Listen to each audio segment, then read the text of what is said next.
Welcome to this week's Whole Wheat Costa. Tonight, before we start off with the beer table, I just wanted to mention we finally got the stereo adapters. It's awesome. Yeah, You can hear out of both earphones. Yeah, you can wiggle it. Like Kev, wiggle that. Perfect. Yeah, I randomly make a weird arm motion at some point during the thing and like pull our set hand out. Also, I had to email that guy about getting a guest on.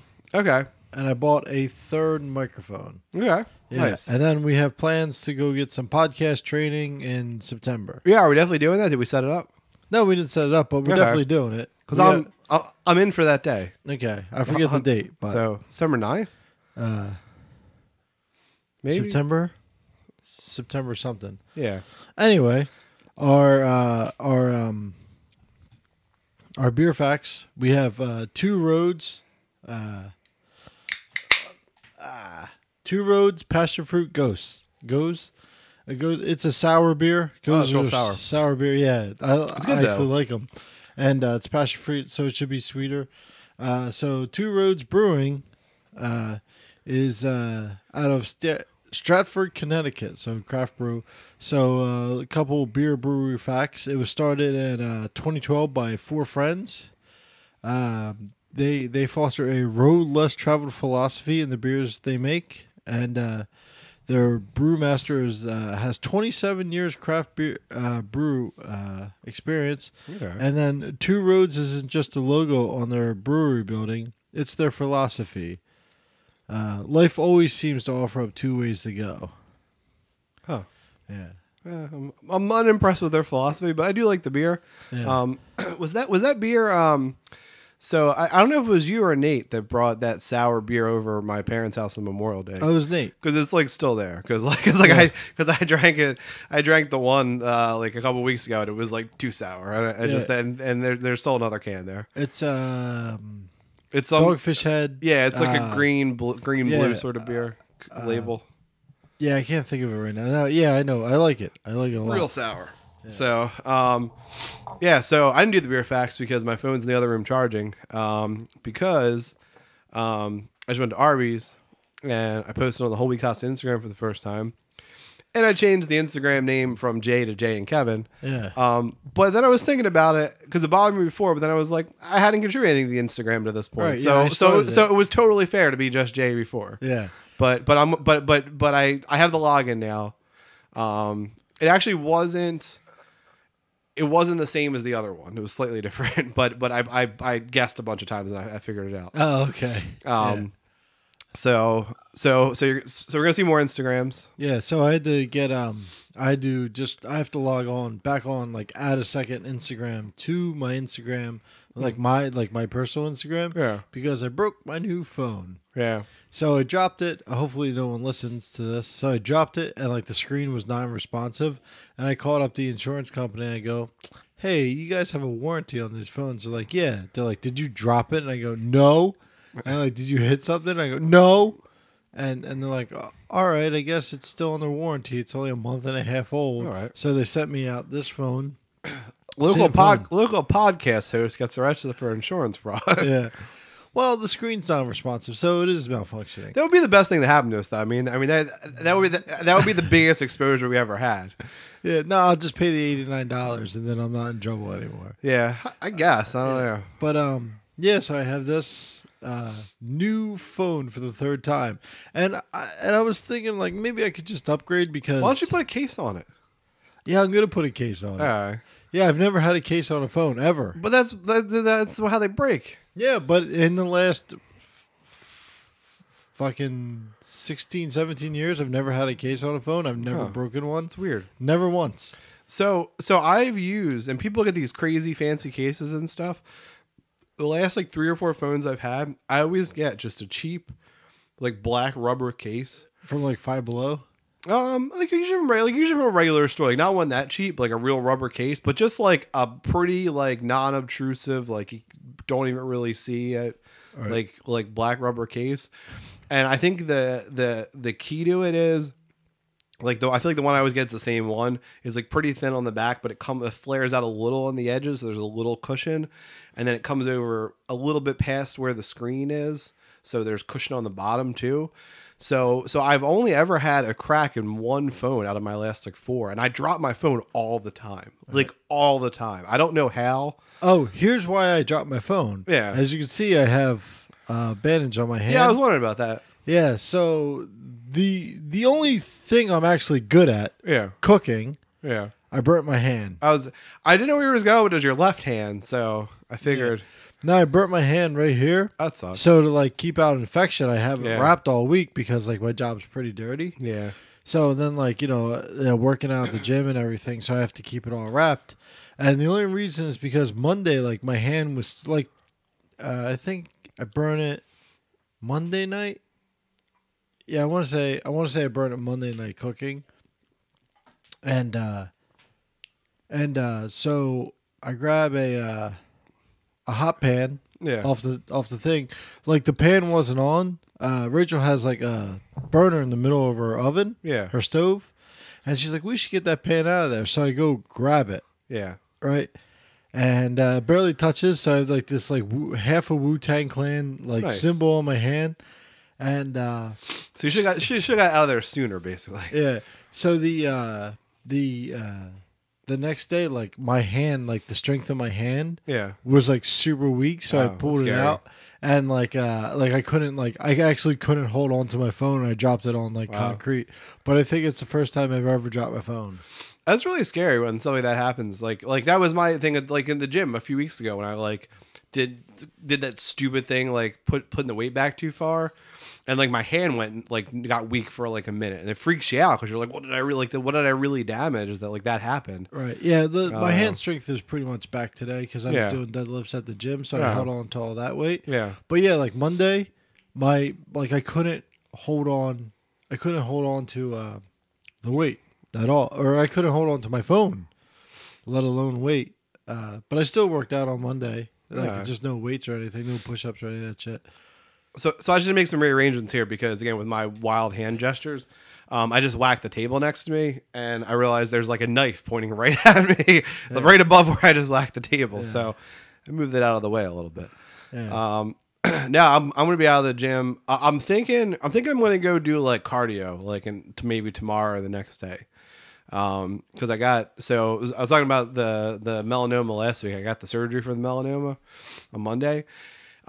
Really changed my perspective on a lot of things because so like in urology, like I feel like we put people to sleep for everything. Like people have like a condyloma like off of their like balls, and it's a thing that's like a millimeter, and we like put them to sleep for it, or like we at least do it in like the surgery center. But for this. So, so to review if people missed last week's episode, I had one thing on my back, one thing on my belly. The thing on my back was like actual melanoma. So, and it was kind of cool because the guy that was doing it had a med student with him. So I kind of got some explanations as he was going.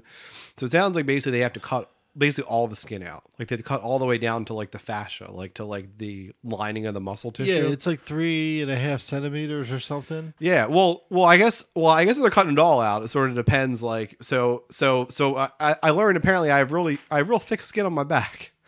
So because Are you like part gorilla? I think so because I'm like laying on my stomach and it's just in the office and like I'm awake and they're like, and I really didn't feel anything. It was fine.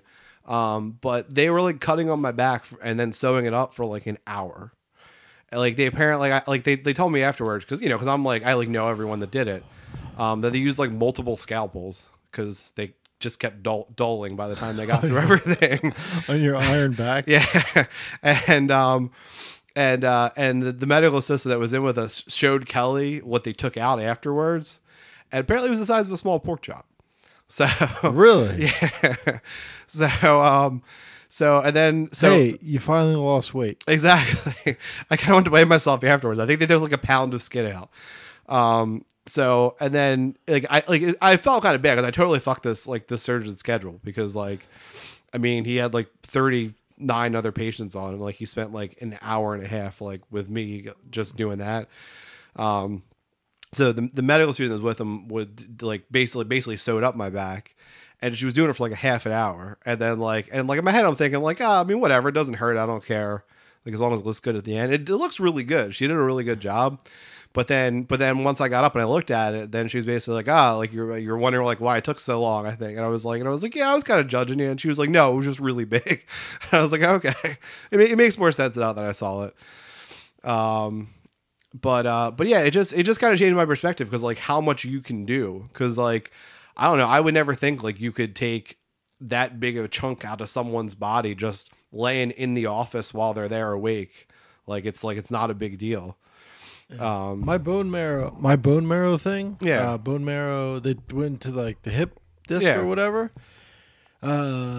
He's like, all right, we're gonna numb all the, cause like the needle's huge. Yeah. Like, and for needle standards, and I think there's like a little drill bit in it. I'm not sure, cause I don't think you can just push through bone. I'm not sure. I don't know. I didn't really ask you any questions, but he's like, all right, we're gonna numb everything, but we can't numb the bone. And as soon as you feel that needle hit your bone, you're like, oh, that doesn't feel good at all. I'm sure. And he's like, all right, well, we're gonna have to push through. Yeah. And you're like, oh no, and that sucked. I'm sure. Yeah. No, this was totally numb. The weirdest part though was just when they had to do like cautery, because I guess it was so big, it was bleeding a decent amount. Like I took a picture of the table of the instrument table afterwards, all like the bloody gauze. But feeling yourself get cauterized for like a couple minutes is like real weird because you just feel the sizzling. Oh, but you didn't feel the pain? No, I didn't hurt at all, but you just felt like the sizzling, like you felt the sensation, and then like the medical assistant was basically like, yeah, you're gonna smell yourself in a minute, like that's just you burning. I was like, okay. The one in my belly wasn't a big deal at all, although that one looks a little uglier. I think because the medical assistant left the room, like they basically finished the one, they glued me up, and then they were like, well, stand up for a couple minutes, let the glue dry, and then we'll do the other side. So I was like, okay. So they did the other side, and the medical assistant left the room that she had set back up, and he was like, yeah, I don't have a cautery thing, so I'm just gonna like tie off the blood vessels that are bleeding. And I was like, okay, it's fine. So, but I don't think it worked as well because it's like a little more bruised. Yeah. Do you ever see the picture of like the doctors and the students and everything, like after like a 36 hour like brain operation, like one's like sleeping in the room? Yeah. That's pretty much the medical student. Yeah. Like she didn't want to like stand there anymore. Yeah. No, she was like really good there. She sat up my front too. Like they're both good. I feel like she never used the glue before because she was sitting on my back and she was almost done, and then the medical assistant came back in and she was like, oh, what about the glue thing? And she was like, oh, I guess I'll see like what Dr. Brooks wants to do. And then we waited like a minute, and then she's like, I'm just going to do it. And I was like, just do it. It's fine. Yeah. But it was perfect. So she's going to be good. But yeah, I don't know. It was kind of interesting. And then, but then like it was like tough because like I kind of wanted to go home, but like we didn't have any patients anyway that day. At least I didn't. So I was like, well, I could go home and sit around, or I could like just stay here and do the stuff I need to do anyway. Like I don't have to see patients. Were you getting paid for the day or? I was clocked in the whole time I was getting operated on. So, and then like I had to come back to pick up Kelly anyway. So I was I just like stuck around. I got to wine everybody. So, like that, I came out, I found Kelly, I like showed her, and then I was like, yeah, and I was like, I'm going to show everyone downstairs.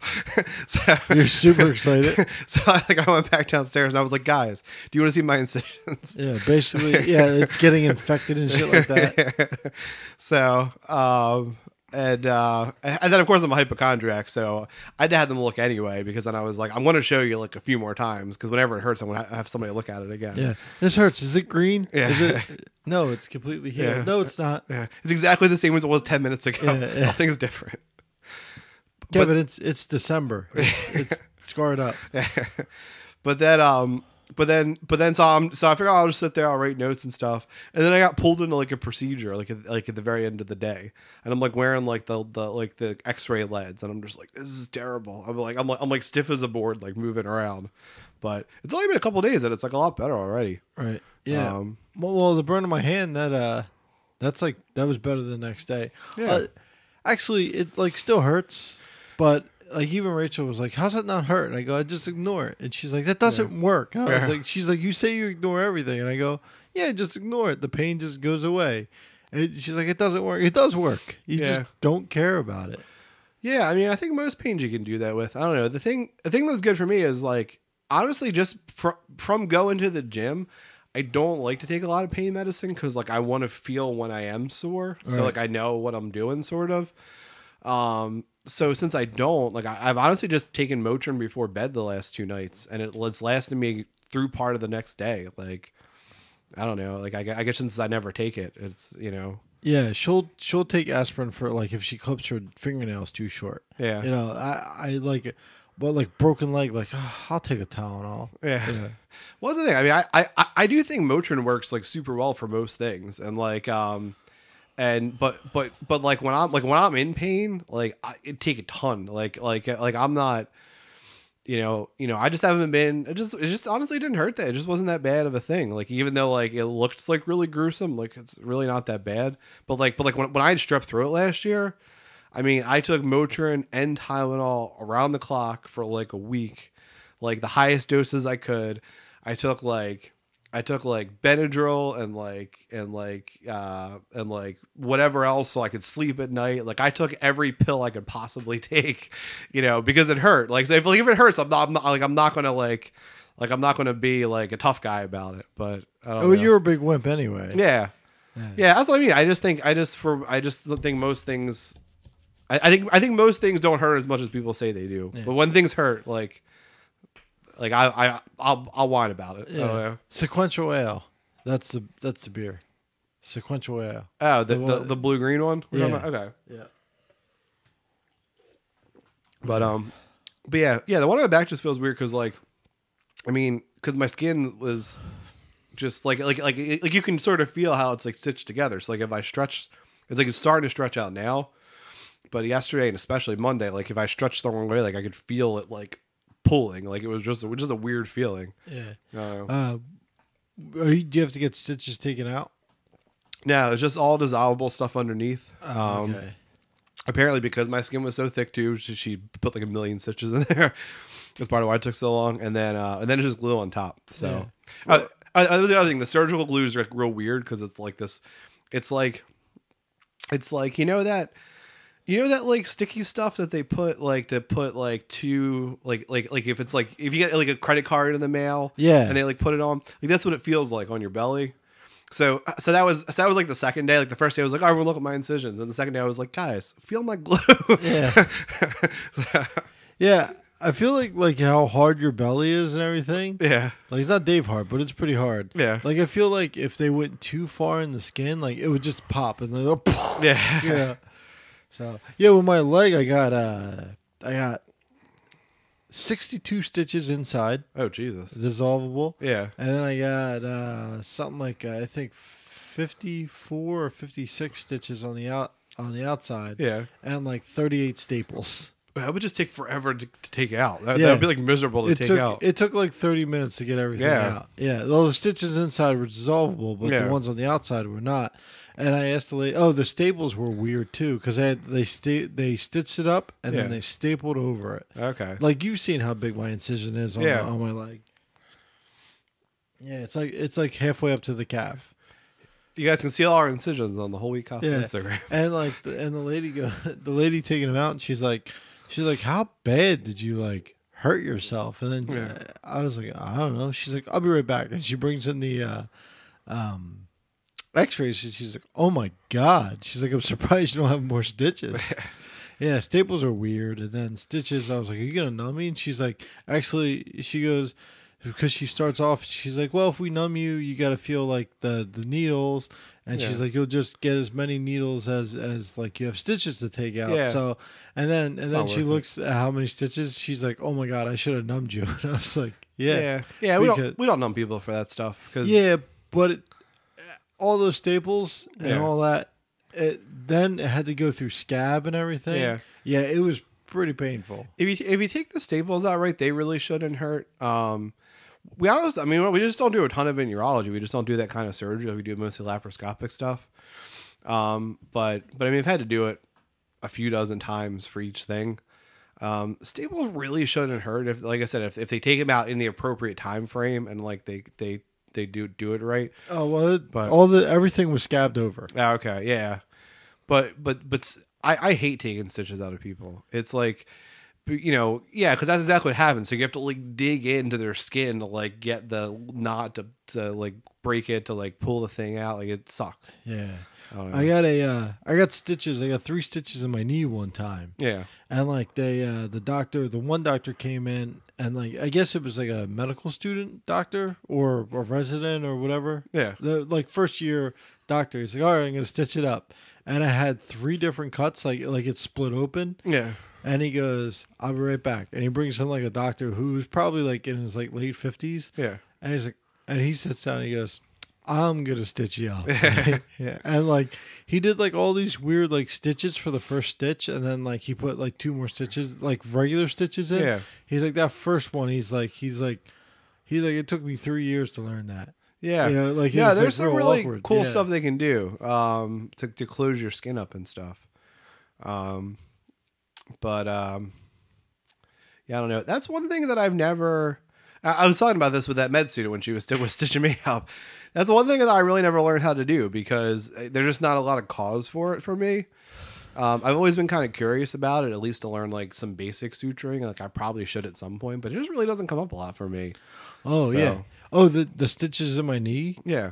They stitched it in the back of the ambulance because I got cut by a piece of glass, Oh, okay. and like it's such a fine cut, Yeah. it wouldn't stop bleeding, so they had to stitch it up right there at work with no Yeah. what's it called? Probably sucked. Like no. Yeah, no. it was Yeah. so painful. Like the needle, it wasn't super painful, but Yeah. like the needle going through the skin, and then like you Yeah. feel that little knot where that was like painful. And then they got to the hospital, and like a nurse came out and cut those stitches, and then it started bleeding again. So Oh, wow. because they had to look under, they had to like lift the skin. Yeah, there's no glass under They had to there. lift the skin with like surgical instruments. Yeah. I don't know what they're called. And like they didn't numb it up for that. And then they're like, okay, we're gonna put stitches. I was like, can I finally get some fucking numbing? Yeah. And they're like, oh my god, they didn't numb you up for any of that. I was like, no. And, Yeah. and the doctor Fucked like up. the doctor had the nurse numb me up, Yeah. or a nurse practitioner numb me Yeah. up, and then they gave me like extra numb stuff. All right. They're Yeah. like, they felt bad. Yeah. I don't Like, know. like extra numb stuff like in an IV. Okay. Yeah, they're like, we're gonna put this in there and then antibiotic, and I was Yeah. like, okay, that's how because he felt bad, so I guess he wanted to get me high, but he's like, It's fine. Yeah, we'll put antibiotic in intravenously, Yeah. and then we could give you some like painkiller. Yeah. I don't know. Yeah. And for me too, like we hired a PA now that used to work in like transplant surgery, so she like knows how to do all that stuff. So yeah, I have even less motivation now. Like if someone comes in with like a wound issue, like, all right, I got somebody that can see you. That's fine. Do you guys ever take like same day? What do you mean? Yeah. Like, Like if a guy like comes in, he's like, something's wrong with my dick. yeah. Honestly, that's one of our big complaints because like our office does like to do that, but like some of the other offices are like less amenable to that we work with. So like it gets a little frustrating sometimes because we feel like we get dumped on a little bit, but yeah, I feel like especially like if it's like our established patients and stuff, I always think and like the guy the guy that started that practice, it's like 40 years ago, that's still there, always felt that way. So I kind of went with his lead on that. Like I feel like that's the right thing to do. Well, I think it's kind of funny. Like I had to go to remember I had to go to a dermatologist. I talked about this on a different podcast. Yeah. And I just had these things that like were just building up over years, like my skin problems that they cut off me, and then like other things, and like as soon as like I got like one red mark on my penis, I was like, gotta go to the dermatologist. like I made the same like that afternoon. I checked my insurance and I called a whole bunch of different doctors. I was like, who can give me the first appointment? And like I found one that gave me like if it was a Monday on a Wednesday. Yeah. Yeah, no, that's always concerning. That's one thing that's tough in the urology office is like some of the time like we don't know what's on your penis. So and like a dermatologist really would know better. That's actually probably a good place to start for a skin thing on your penis. Oh yeah. Yeah, definitely. But yeah, I don't know. But yeah, it's a lot A lot of medical talk. I don't think much else happened to me Oh, so last week. and the week before, your grandmother died. Yeah. And then this Sunday, my grandmother died. In a way, like she was my grandmother because being 30 years old, I've 2 years ago. Her husband died. Like I've known them since I was 12. Like Okay. I think I've had more family dinners with those two than I Yeah. had like my own actual family. Okay. So like when Pop died, like I actually like cried like when I found out. Like Yeah. I was actually like heartbroken. Yeah.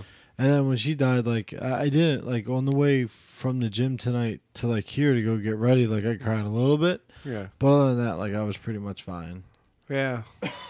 Yeah, man. I can't wait for August to be over. But Fuck this month. she was 94 Okay. and she lived 93 healthy years. Yeah, that's pretty good. It's like it's still tough. Like with my grandma was basically the same thing when she was 90. Right. But it's still like even when you know it's gonna happen, it's still unexpected when it finally happens. Like Right. you just kind of think like, oh, this is like, and like we had conversations about my grandma. I'm like, oh, when's she gonna die already? Like this is ridiculous. Like she's been like she's wanted to die for years, but it's still like really surprising when it finally happens. Yeah. Well, I mean, like probably 6 weeks ago, I went to go visit her. Yeah. And she was smiling, having a good Yeah. time. And then like I got a call like, oh yeah, she has lung cancer. She's in the hospital. Oh wow. And you're like, oh okay. Then last Friday, I got another call like, "Oh, she's almost non-responsive. Come visit her." Wow. So I come visit her, and then like I felt good about it, and then like I got a text message like, "Oh, she passed away at 8:05." Yeah. So and then like I have off tomorrow, so I got to be a pallbearer. Okay. So Yeah, I mean that stuff happens sometimes because if you think about it, like if you're 94, you're not going to the doctor for every problem. right, So I mean, she could have been short of breath for years, or she probably had lung cancer for a long time and just like ignored the symptoms because who cares when you're 94? shit. I'm So- 30. I don't go to the doctor like for every problem. Yeah, As you can tell, since I've known you, it takes at least 3 problems for me to think about making an appointment. yeah, you just got to stay out of the bathtub with the toe thing. Yeah. But And you got to stay out of eating with your tooth thing. I know, man, this sucks. That was my other. I was flipping out when I walked in here because so far in August my grandma died. I got the cancer, and now I was just eating at Arby's, posting on the Whole Wheat Costa Instagram for the first time, and I like chipped my back tooth, and it's ridiculous. Like I don't know, this snowball of things right now. I don't know, and I guess I'm more annoyed about it because it's gonna cost money to get it pulled out. Because I'm just getting it pulled out. Like the tooth next to it has a cap on it because I got a root canal and a cap and all this other bullshit. But this is the back tooth. And you know what? I can't brush it anyway. Like I can, but like it's hard. I like real bad gag reflex, so like I gag when I try to brush it. So like I don't even want it in there. So like fuck that tooth. Like I'm just gonna go to the dentist and be like, you just pull it out right now. My I actually went over my dental insurance because I have to go get my cavity refilled. Yeah. So fillings for cavities this is crazy. Fillings for cavities, I pay $15 a cavity. Okay. Right. That's pretty good. And then cleanings and then checkups, Yeah. I just pay the insurance. I get 2 a year. Okay. Like most insurance. Yeah. That's what I need to start doing because my teeth. Cavities, they're $15 a filling. Yeah. And then, which is pretty good. And then for 5 years, like the first procedure I get, Yeah. I got to pay $75. Okay. But that's good for 5 years with my insurance. Okay. Well, unless I change dentist, then I got to pay $75 again. Then Yeah. 50.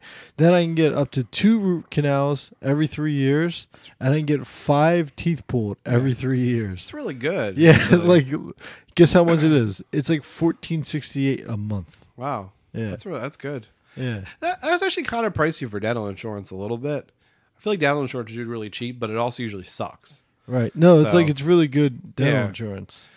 I don't know. My last tooth that I pulled was terrible because I went to like a dentist in my neighborhood that my mom recommended, and Tony down the street. so it was like this old Polish lady, and she for about 45 minutes tried to pull out my tooth, and it just kept breaking in different places, and she numbed me up like multiple times and was yanking on my jawline for like 45 minutes. It was one of the most miserable experiences I've ever had in my entire life. Yeah. And then like, and then they were like, the only thing that was really cool about it was then I was leaving and they recommended me to like a surgeon.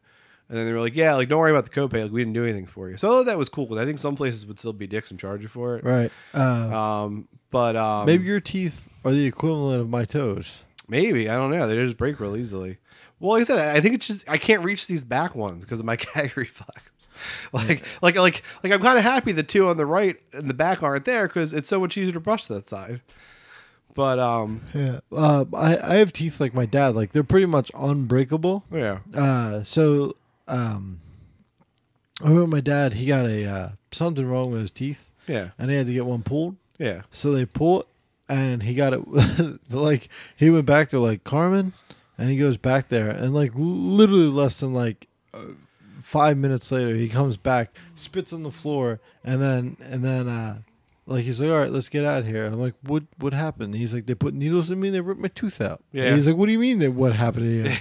And then like my dad, my two back teeth, Yeah. on both sides, so I have 4 teeth. Yeah. They're basically fused into my jaw. Okay. Yeah. Yeah. Not like in like not impacted, but like part of my jaw. Okay. Yeah. Yeah, all kinds of weird shit happens. I think it's kind of interesting how people's teeth develop because a lot of people get weird stuff like that happen to their teeth. I don't know. Like you would think it'd be pretty standard how they come out, but like a lot of people have a lot of variation. Well, yeah, I mean, the vitamins and what you eat, like that has a lot to do with it. But so maybe you just have like really like terrible teeth. I don't floss. Oh, yeah, you got to floss. I floss like 4 or 5 times a week. Yeah, that's what I gotta start doing. Yeah, my dentist told me that flossing is like, he's like, if you're on an island and you had a toothbrush or you had a floss, pick the floss. Yeah. I don't know how to use floss. I can use those floss picks. Yeah, they're pretty good. But I don't know how to use That's what floss. I use. Yeah, okay, yeah. But yeah, so yesterday, so we picked up Sam. Kelly came out with me because I can't really pick him up for at least a couple more days till this back thing really heals up. Like I tried to pick him up and it just like I feel it pulling. Yeah, you don't want to tear it. You don't want to tear your skin. Yeah, you don't want to tear your lizard back. Yeah, exactly. Kevin Komodo Dragon Kirk. Yeah. Finally, a K thing. Oh my god, that's so hard. The K adjectives or like something are so hard to find. I don't know if you ever played one of those stupid icebreaker things where you have to pick like an adjective with like the first letter of your first name, but there's none for K. Quit. Yeah. Kooky. Like what the fuck, man? I don't know.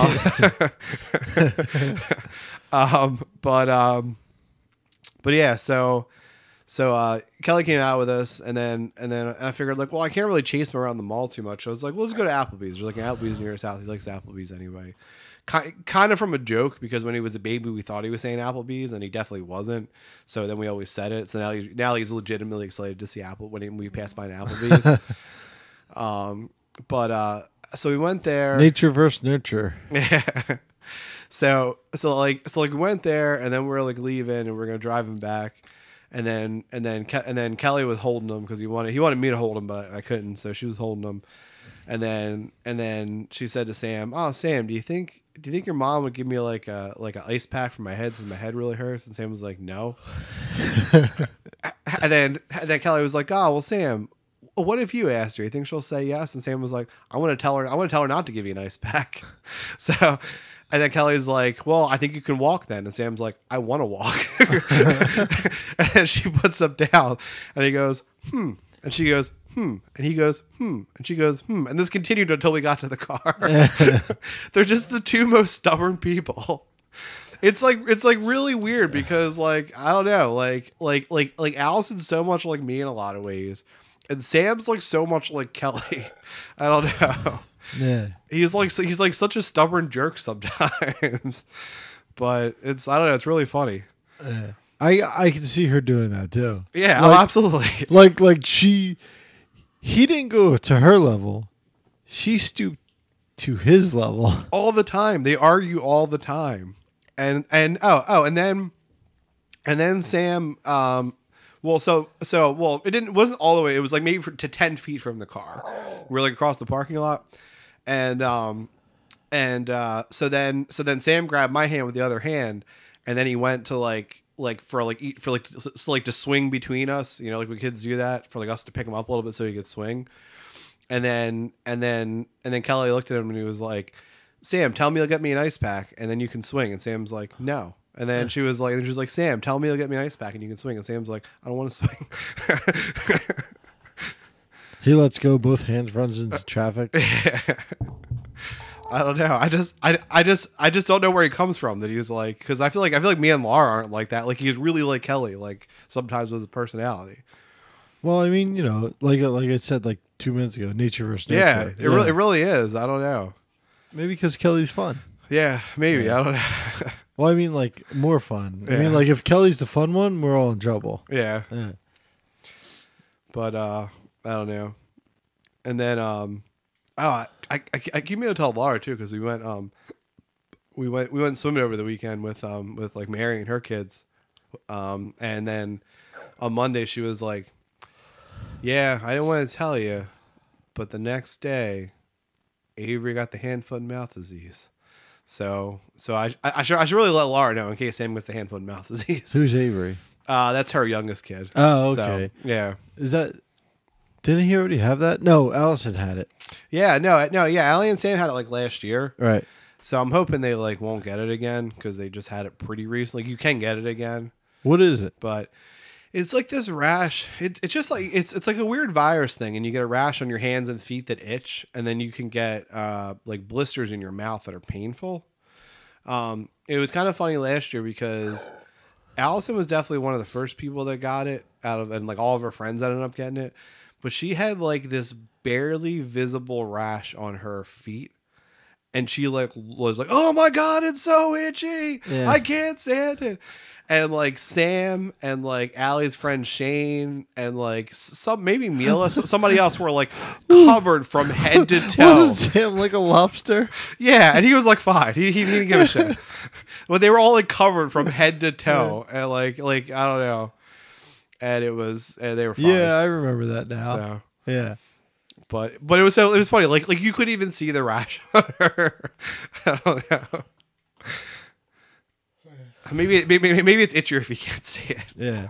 Well, I remember Kelly was like, "JD, you don't want to come over," and I was like, "I don't even can adults even get that? Like, don't touch me, you weirdos." So I don't know. So I forget if I forget what happened. I forget if Laura got like it partially, or it was her sister, or I forget if that happened, or if it was my mom got something totally unrelated and like blamed it on the hand, foot, and mouth thing and like claimed she had it, but she clearly didn't because she had different symptoms.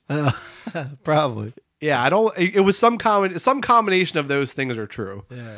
She had like 400 bug bites from like hunting with your dad. Yeah, just the hand, foot, and mouth disease. Yeah, no, it's just bug bites. Like there's literally ticks on the top of your head. Yeah. So if I'm walking the dog or I'm walking with Rachel, Yeah. she gets like destroyed by mosquitoes, right? I just saw something about that, but continue your story. Yeah. So she gets destroyed by mosquitoes. My brother does not, but he'll get it like bites on his arms or whatever. Yeah. And she goes, "Why don't you ever get bitten by mosquitoes?" Like I do. Like I get mosquito bites, Yeah. but not as much as that. Neither does Nate from Colorado. Okay. And it's because we have like thick curly hair. And then I was reading about it. Apparently, like a couple weeks ago, and apparently like dogs get mosquito bites. Okay. Like Coco will get mosquito bites, like, but won't care about them because they have like fine, like flat hair. Yeah. But the mosquito's too light to like land on our hair. Okay. And actually like be able to like reach and penetrate through the skin. So my thick curly hair on my like covered in my body is like my natural mosquito repellent. So there might be more than that too. I just saw a video last week actually from Veritasium. I don't think it was a particularly new video. I just happened to see it recently. Where he talked to a scientist that's studying like why mosquitoes are attracted to some people. They're trying to see, it's for like potential like mosquito prevention stuff in the future. And they identified some number less than 10. I don't remember, like, of genes that affect your basically like likability from mosquitoes. Like there's a handful that like decrease it, and then there's a handful that increase it. So like some people have like multiple copies of the genes that like increase their appeal to mosquitoes, so that like they get bit more, and some people have more of those protective genes, so they get bit less. So it's like totally a genetic thing. And he has this like terrible sounding study where like basically part of the way they studied is they like analyze people's genes and had like people with like good genes like put their hand in one end of a tube, and people with bad genes put their hand on the other end, and see who got bit by mosquitoes more. Yeah. You know, and it wasn't like all the mosquitoes went to one end, but it was like a clear winner. Yeah, they were able to map out like which genes were good and bad for mosquito prevention. Yeah, because when I was younger, I used to like tons of mosquito bites. Now I'm older, like I have this like coarse curly hair. Yeah, like my neck gets mosquito bites real bad. Pretty much a goat. Yeah, yeah. So I'm pretty much hairless. So so you're out of luck. Yeah, well, the medical assistant that was in on my procedure Monday, again, like, it was, these are all people that we work with. So she had said to Kelly like the week before, like, you better shave your man before it comes in, or I'm going to be shaving him. And Kelly was like, he doesn't have any hair. Like, like there's absolutely no hair to shave. Go ahead, his nose hair. Like, what do you want? Yeah. And like there really wasn't in the two spots. There is not a wisp of hair like anywhere near either of them. All right. you just bald. You don't even have that microscopic hair that everybody has. Yeah, the doctor comes. He's like, "Can I study you? You're scientifically bald." Yeah. So I feel like after a couple of years at the gym, I'll show you. I have a few chest hairs. You might not be able to see. You might not be able to see them from over there. They're blonde. Yeah. They look like you have 6. Yeah. I have a couple too. Yeah. Yeah, that's a few. Yeah. My torso is like the top of Homer Simpson's head. There's like a great scene, and I was just talking about the other day, where like Marge is real stressed out. Like she blows the hair dryer. She blows her hair, and like a big chunk of hair like leaves her head. Yeah. And she like looks down, and Homer goes, "You losing your hair, Marge?" And she's like, "Yeah." He's like, "I show you how to do a comb over. No one even tells nobody can even tell I'm bald." She's like, "Oh no." Yeah, like my hairy chest, like I'm basically bald like you compared to Nate. Nate's like disgusting hairy. And that's the guy who spends his summers in the woods though, so. Well, like you said, he has all that protection probably. It's probably not a bad thing. It'd probably be harder to find ticks though. Well, it'd be the only problem. Like it would be real easy to find them on me. Oh, they couldn't even. They won't have anywhere to stick on you. Yeah, you're too smooth. Spot. Yeah, it's like the ticks on glass. Like they would just slide right off. Oh, so I had an idea. I haven't done it yet, but I finally did log into the Instagram, so I'm on my way to actually do this. I thought of a direction for our podcast. After almost 50 episodes. Yeah. Well, I think that's the problem. I think it's hard to advertise or really like find even like a niche audience because we don't have like a niche really. Like, right. It's just like us talking about stuff, and I think we're pretty interesting. And I think a decent number of people, if they sat down and listened to an episode, would like us and want to listen. But like, definitely could relate. Yeah, but like no one has time to do that. Like no one's gonna just be like, oh, I'm gonna listen to these two random guys talking. So my idea was. And I guess inspired a little bit by that guy that we're gonna meet up with for the podcast lessons, because he runs a podcast, right? Where he sort of meets with like smaller podcasts and gives them some training and gives them some exposure and stuff in his podcast, which is really cool. To do that on an even smaller scale, essentially, because I thought about it because I feel like every once in a while. If it's like someone that I follow on YouTube, especially, like I'll see the same people comment on their videos all the time. Sometimes I'll like click on their YouTube just to see if they posted anything or like whatever. And I noticed there's a lot of people that have like posted like a few videos on YouTube that are like either like have something interesting to say or that are like talented singers, even though like, I mean, a million people are, so there's nothing really that special, but like, we're like decently talented people, that have like even less views than we do, that have like 5 views versus our 10. And I thought it'd be a cool idea to reach out to some of those people. We could message, 2 or 3 people every week, and hopefully one of them sort of gets back to us, and just have them on as a guest, and then, we could friend them on the social media and sort of, link our stuff up. So then, because right now our growth curve is totally flat. Yeah. Like, we've had 6 YouTube listeners for like the last year. One's me. Yeah, one's me and one's my dad. Yeah. And Allison downvotes all our stuff, so I don't know if she's actually subscribed or not, or if she just searches for it to downvote it. Yeah. But yeah, but I think, like, if we do that, like, I mean, literally, if we get that one person listening to us every week, or if, even better, if like 2 or 3 of their friends listen to us every week, I mean, that's exponentially, or I guess infinitely, like, more growth curve than we've had over the last year. Yeah. So now I have the 3rd microphone, so we can definitely bring guests in. Yeah. Or we could set them up before. Yeah.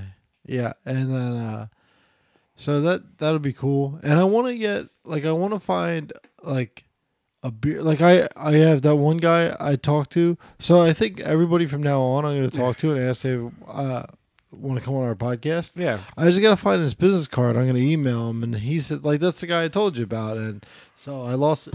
It should be here, right? Yeah. Like on my desk. So I should email him like ASAP, and like once I get the microphone in, like we have him on. I also want to get like a beer, like not a beer expert, because we can't. Like, there'd be no room for him to sit. He'd have to sit where the beer table is, and then where would the beer table go? Next to me. How could I reach it? On that. I guess the desk could be the beer table. I mean, that's like wrong in some ways, but I mean, I guess it could be. Yeah. Well, I mean, like that right there. There's literally a plate. There's a bunch of knives there. Yeah. So yeah, no, I mean, we got to start somewhere. And a little metal mouse. Yeah. No, I think that'd be good. I mean, I think, like I said, I mean, I think even with call-in guests, and that's really, and it's really easy to do. Well, also I have a giant table out there. Like, this can all move. Gosh, that's true. Yeah. It wouldn't be in our soundproof studio, though. Yeah. That's the only problem. So, like, yeah, more content, talk to people. I'll try to get guests on. Yeah. You do the YouTube stuff. Okay. Yeah, I'll do that. Yeah, I'll start messaging people on there. Because I feel like, if it were me, if I just, and I think because the amount of content we have now, so like, it's not like we just started out and we released a video or like didn't release anything, and then it's like, oh, well, who are these like weirdo scammers like contacting me? Like, I think some people still think that, but like, if you look at our thing, it's like, oh, they released 50 videos. Like, they're clearly like even though no one listens to them, they're clearly decently serious about what they're doing. Right. Like I think some people will be interested or think it was cool. Here's what I think. I think I should try stand up for a 3rd time. Yeah. Bomb and then become viral. But I wear my Whole Wheat Costa hat. I like it. Do you like the Kramer thing? Just like have a big racist rant and shit at the end of it? Oh no, just do so bad that like it goes viral. I like and it. Then and then people are like, wait, what's that hat? On that terrible guy at stand up. Oh, did Rachel come home in the middle of this? Yeah. Okay. Yeah. I could show her my back wound. Yeah, I don't think she wants to see it. I'm pretty sure she would. She wanted to see the little one. I'm sure she'd want to see the big one. Yeah, maybe. I don't know. I feel like she would. Yeah. If she ever sent in my friend request, I would have sent her a picture of it. Yeah. But she never did. She'd probably be mad about that. So that it for tonight? I think so, yeah. All right. I gotta show Rachel my back. Yeah. Thanks for listening to this week's Whole Wheat Costa. Now that we have like sound, like the sound's like off the charts, so like we can hear everything. So I'm pretty excited about that. So good night.